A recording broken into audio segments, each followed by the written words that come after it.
have yet to meet, my name's Dani Lipkin. As Jay mentioned, I head up our innovation space on the TSX. It's great to see such a great audience out here today. Just before we get started, just let people know that last year was a record for the innovation space on the Canadian public markets. We had 59 new innovation companies come to market with close to $15 billion of equity capital market raised. So it really speaks to investors in this conference who are really finding that there's great value in a lot of Canadian innovation names.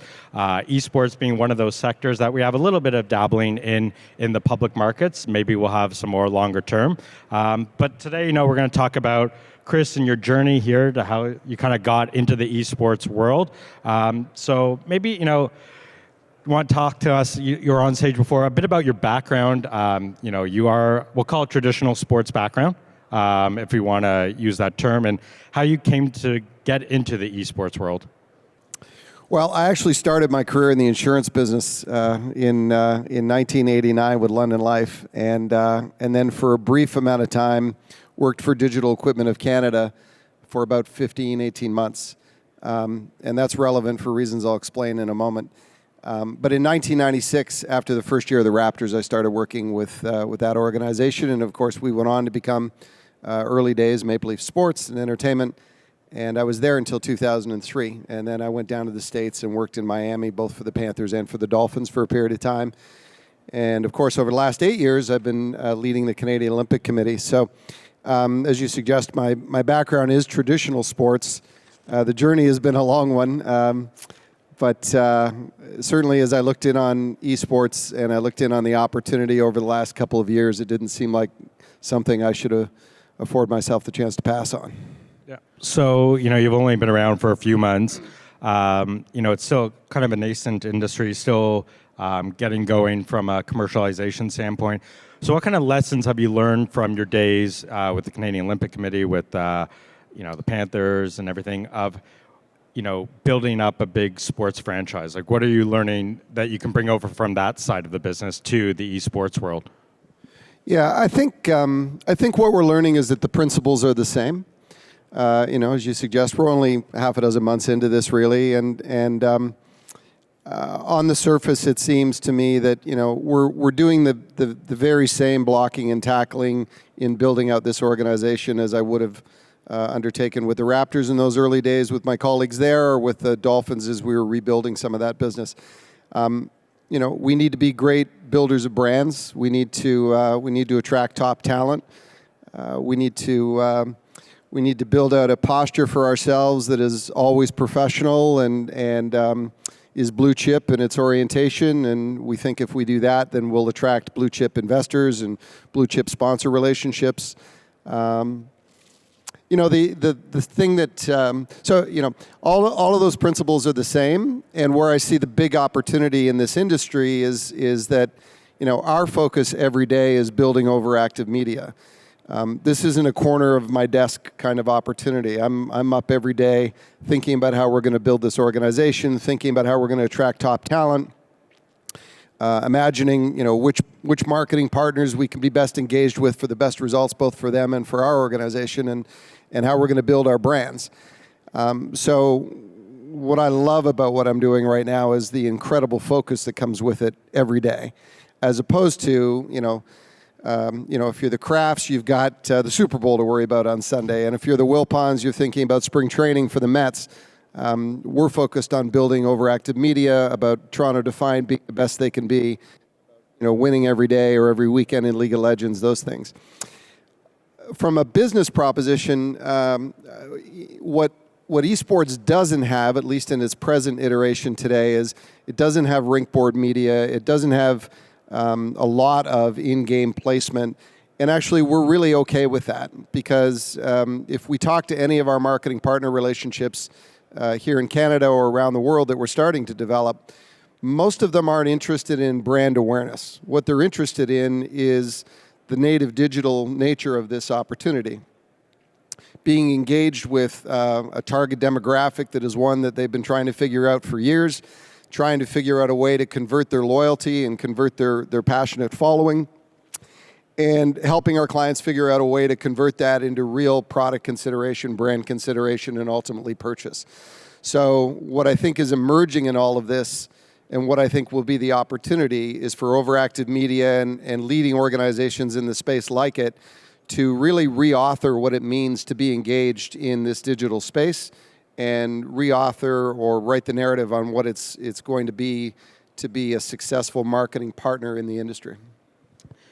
Is a lot that for your marketing partners, it's a lot easier to measure the success of programs now versus 20 years ago when you're thinking of sponsorship, marketing dollars, and metrics you can show to sponsors of the engagement from your audience. Has that really been transformative for how you've been building out the business? Well, I think it should be, and I can't say that I've got a clear path to see exactly how that's going to be the case, but again, intuitively it should be. So insofar as it's native digital, insofar as I believe a lot of the work that we'll do will be how we, again, build engagement, build data points around engagement, build fan consideration online. I think a big part of that will be how we measure it, and that's been kind of the silver bullet that everybody's been looking for in sponsorship for all these many years that I've been doing it, at least, is how do you monetize this and how do you measure its effectiveness beyond return on objectives. So I think we'll have elements of ROO in what we do, of course. We have a fully integrated platform available for our clients right now, and some of that, of course, can be and will be brand awareness. But I think the home run is when we figure out the data points and figure out the capture of the data and how to convert that into real opportunity for the brands that we're working with. You mentioned on the previous panel about engaging the kind of local community. You're going to bring up the team, I think, this week, next week, have some events. How do you, you're a brand new franchise and, brand new sport, similar to, let's say, the Raptors were 25 years ago. I think back of, that moment. For me, like the Raptors engagement became the season where they beat the Bulls 72-win team, and that great moment in the Skydome. How do you think about how you engage the local community? Is a lot of local events that you're doing? Like, how are you getting awareness out in the community about what Overactive and what Toronto Defiant is going to mean to Toronto as another franchise? First of all, I love that you referred to it as sport, and that's a big part of some of our conversation around our earned media position in this. So, we like to think we've been able to create a little bit of news in the last few months about what we're doing and why we're doing it. But I said just to Paolo Senra yesterday, our vice president on the corporate comm side, I think we're going to have to be very intentional around the conversations we're having with the broader media, and particularly the broader sports media, about how we encourage them to take up our Toronto Defiant in this market as a sports property, and how they report on it as a sports property. So I think that's going to be an every day, every week effort on our part to make sure that they start to consider it as such, that it finds its way into the sports tickers on our respective stations here, and that we're being considered and reported on as a sports property over time. That'll be a bit of a journey for all of us. From a fan perspective, our engagement shows up in a number of ways today and will evolve over the next year or so in particular. So, in the next coming days, we'll announce our planned viewing party for February 15th, which is our initial game, our home opener, albeit in LA this year. But we're going to do a big viewing party at a fabulous facility with a big opportunity for our native eSports fans to immerse themselves in an environment that if they're traditional sports fans, they'll be very familiar with. So stay tuned, more on that to come. In those early days of the Raptors, we had to focus on, surprisingly, educating, right? So even though most of us had been NBA fans or basketball fans in a generic sense, whether it be college or pro, as we were rolling out the Raptors in those early days, we determined very quickly that we needed to do a couple of things. First of all, we needed to educate around the rules and around the strategy of the game, which in its basic terms actually informed the fans in the stadium as to when to cheer.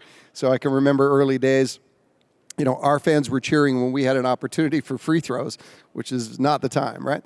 So we had a little bit of work to do there. The other thing we spent a lot of time on was just engagement around the sport itself, and particularly around kids, and getting them engaged with playing the sport. And the theory was that if we get the balls in hand, then we could use that as a method to engage the parents through the children. And so in those days, we did speedy Raptor ball clinics, and we did 3-on-3 tournaments, and and all is a matter of building momentum and engagement with our younger fan base, and marketing to the parents effectively through the kids' experience around the game. Occasionally those of us that were involved in those days get together and talk, and we're also very proud of the way the fan base around the Raptors looks today. That fan base looks like the city looks. It's diverse and inclusive in its orientation. It crosses all cultures and all neighborhoods in the city. And I think that's in large part because of some of that fan engagement that we undertook in those early days. I think it's because we had Sprite Zone seats available for initially Shoppers Drug Mart hoop seats in the Sky Dome, Sprite Zone seats in the Air Canada Centre. All of those things over now more than 20 years have I think felt or been really impactful in building the base. So all those things that we'll do around esports and around the Toronto Defiant for the next coming weeks, months, and early years will matter 10 years from now as esports is taking on its mainstream position. And the hope that people in 20 years are talking about your $5 Shopper Drug Mart 500 level seats. Hopefully that will happen as well. You talk about the demographic. I guess Toronto actually is a very exciting city for what you're doing.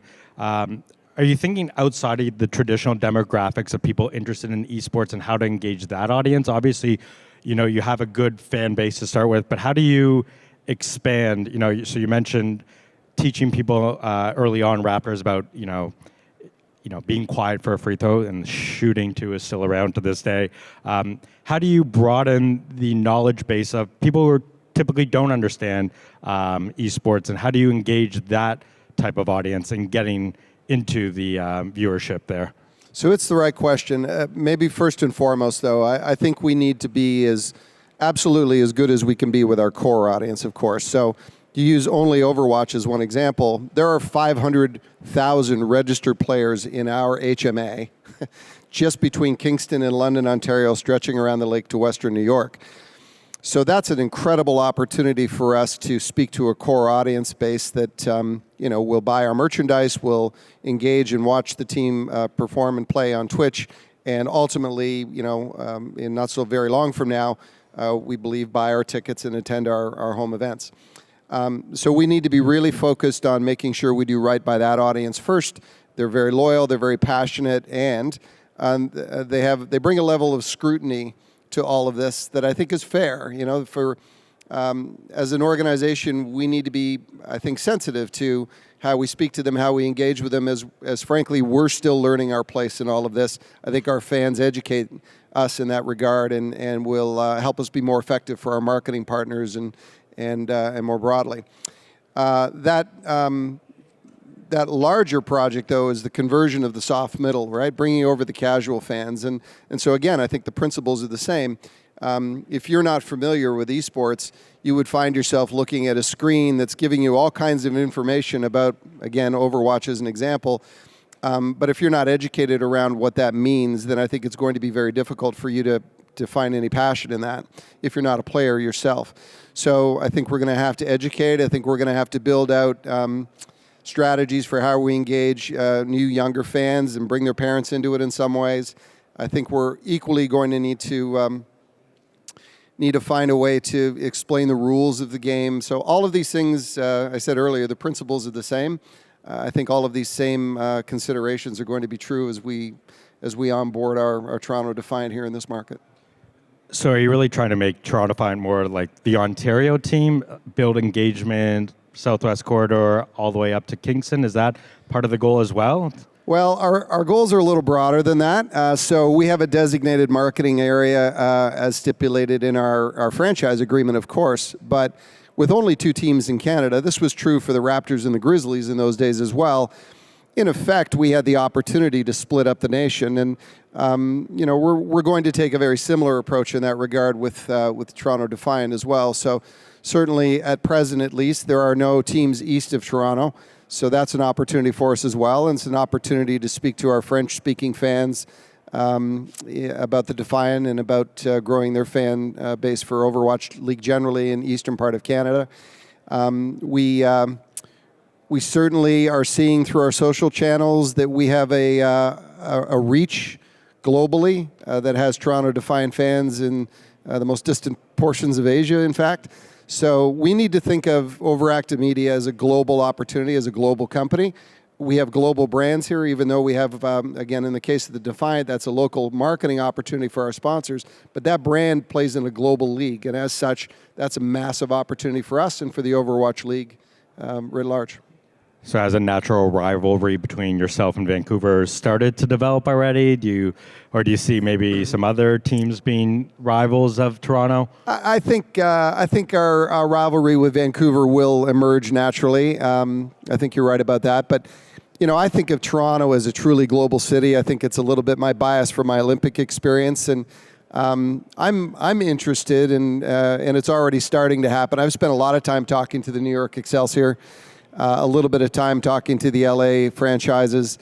And certainly I think we have an emerging rivalry that will build naturally with the London Spitfire, the current league champions, in part because our current coach, Bishop, was their initial coach last year in building out their team that ultimately won the championship. So I think London, LA, I think New York for sure. I think these will be natural rivalries for us, and Vancouver without question. So obviously, past season was in LA. Current season upcoming is also in California. You've talked about plans to kind of host local matches.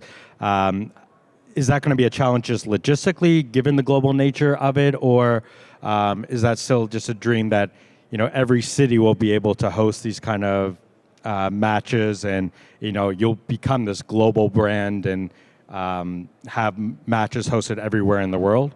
Yeah, the business model that we bought into is that we would be hosting our live events here in Toronto as soon as the league could be ready for that. And right now, the league is not speaking of it publicly, but right now we're planning to be ready as soon as this time next year. So we're in active conversations with everybody that would need to be involved in that for that to be true. We think we're very close to nailing our venue. We're in a wonderful position there, and I think ahead of most teams. We started the conversation with the league around our plan for venue in October. Asked them a bunch of questions about what would need to be true, to the point where it actually caused them to rejig their questionnaire. So I'm feeling very good about the team that we've got working on all of that, and I think I'm optimistic, in fact, that we'll have something really exciting to announce in the coming weeks and months there. But it's very definitely the case that we bought into the idea that we would own the city-based franchise for the Overwatch League, that the Toronto Defiant would play its home games in Toronto, and that it would travel the world playing teams in London, in Paris, in Seoul, Korea, and in China, and of course all over North America. And I think that's really exciting. I think in the context of, as compared to the NFL, the NBA, the NHL, of course, they all have international postures. Those brands are international in and of themselves. But this is truly a global league. And as such, I think opens up a lot of different consideration, especially in a native digital world. So I'm really excited about the potential of our brand, not only in our local market, but again, the world over. Does the global nature of it make it easier to get, franchise owners aligned on global branding, messaging, marketing? I think back to 20 years ago, or 25 years ago, Jerry Jones with his split on NFL owners on marketing with Nike, Adidas.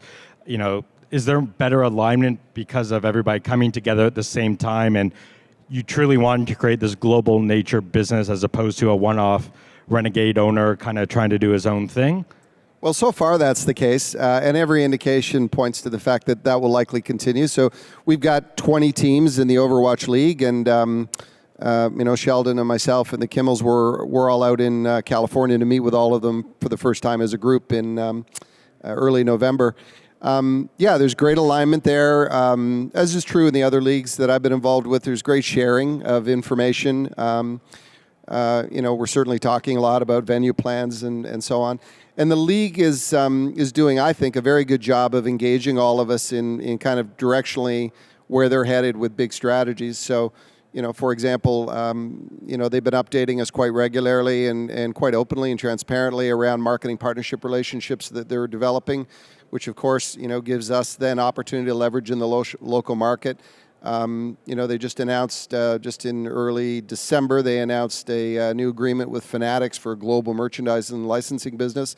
And again, we were well briefed and up to date on all that as it was happening. So, in my estimation, again, owners have nice alignment around strategy. I think that's in large part informed by the great approach that Activision Blizzard and the people that are staffing the sales and marketing side of that business, all of whom, by the way, are ex-NBA leaders. So really, ex-NBA and NFL leaders, I should say. And so it's a really nice, tight-knit family. And of course, we all have the challenge of competing on the field of play with each other week to week. We all have the opportunity to to build out our own local business strategies. But in the end, we're all well served to be great advocates for and proponents of the league. And the stronger the league, the stronger we all are in it as franchise holders. So far, all things point to a good outcome there. Great. You talk about the whole business model and how, ultimately, listen, you're a company that wants to make profits longer term. And this isn't, still early days. We see a lot of investor enthusiasm in esports in general. I guess, not to be cautionary, but, there's thousands of franchises potentially available. How do you speak to an investor about what they should be thinking about their own investments in this sector, what they should be thinking about for longer term? Because, there's franchises available throughout the world, right? There's hundreds of games with thousands of franchises. You obviously had a very specific reason why Overactive chose this league and this market. What would you say to investors who, may be approached by family and friends of, we should pull together money and buy a franchise in this game? Or, what was it about Overactive and Overwatch that got you excited and thinking about the long-term vision? I think that's an excellent question, and I think quite relevant to the time because, again, we've had so far some qualified success, I would say, attracting private investment opportunity, and we're excited about the partners that we've taken on. And I think the reason that they've agreed to invest in us is, starting with our ownership group. We love the people that we have attached to this. We like the unique perspective that as a group we bring to the whole of the industry and the experience that individually they all bring to it. So we think we're uniquely positioned because of the background of Sheldon and Mike Kimmel and some of the others that are leading the charge here. We like these leagues, as I mentioned earlier in the morning. We believe in the model of the Overwatch League. We believe in the business model of the European League of Legends that we're invested in. And we're looking forward to having an opportunity to talk to Activision Blizzard about the potential of a Call of Duty franchise if and when they decide to stand up a league around that, because we're confident that the business model will be informed by the Activision Blizzard approach to Overwatch. So we really believe, as I've said repeatedly over months now, we really believe in the business model of sharing in the revenue of the publisher, sharing in the revenue of the leagues, because when that's true, you share in the enterprise growth of those leagues, which we expect to be global and scalable at, frankly, in ways that we've not seen before in sport. So that's really exciting. And in the context of Overactive Media, as part of that, today we're one of only 4 organizations in the world that have the same assets that we have. So Overactive Media is invested in the Overwatch League, and we're invested in League of Legends, and we have an opportunity, we believe, to get involved in Call of Duty if and when that gets stood up. But right now, just on those 2, Overwatch and League of Legends, there are only 3 other organizations in the world that have those assets like we do, that play in those major leagues like we do, that have that opportunity to share in the enterprise growth of those leagues like we do. And so back to your question, we really think that there will be a natural consolidation around the leaders in the industry, and we think the leaders in the industry will play in these leagues and have franchises that are owned in either a city-based or a regional context.